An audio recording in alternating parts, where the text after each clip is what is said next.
নবান্ন থেকে আমি এবং সংশ্লিষ্ট দপ্তরের মাননীয় মন্ত্রী সিএস এফএস এবং অন্য আধিকারিকদের উপস্থিতিতে অগ্নিমিত্রা পাল এবং আমি একটি ফর্ম পাবলিশ করব, যেই ফর্ম অন্নপূর্ণা যোজনায় ফিল আপ করতে হবে এবং আমরা কালকেই বিস্তারিত বলবো। কারণ এনরোলমেন্ট যখন যত তাড়াতাড়ি করবেন তত বেনিফিট আমরা দিতে পারবো। আমাদের অন্নপূর্ণা যোজনার প্রক্রিয়াটা শুরু হয়ে যাবে কাল থেকে। যেমন যেমন ফর্ম ফিল আপ হবে তেমন তেমন ৩,০০০ টাকা ট্রান্সফারও শুরু হয়ে যাবে।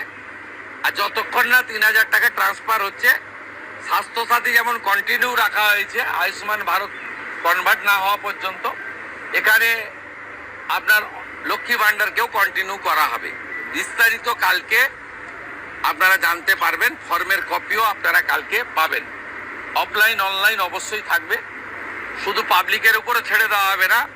বিধায়করা নিজ উদ্যোগে ফর্ম ফিল আপ করাবেন এবং সরকারও বিডিওদের নেতৃত্বে প্রত্যেক বাড়িতে বাড়িতে ফর্ম ফিল আপের জন্য সহযোগিতা করার জন্য লোক পাবেন। এবং মাথায় রাখতে হবে, ভারতীয়রাই কেবলমাত্র এই সুযোগ পাবেন, অভারতীয়রাই সুযোগ পাবেন না। ভারতবর্ষের সরকারের টাকা বাংলাদেশ থেকে আসা অবৈধ অনুপ্রবেশকারীদের দেওয়ার জন্য নয়, এটা খুব ক্রিস্টাল ক্লিয়ার।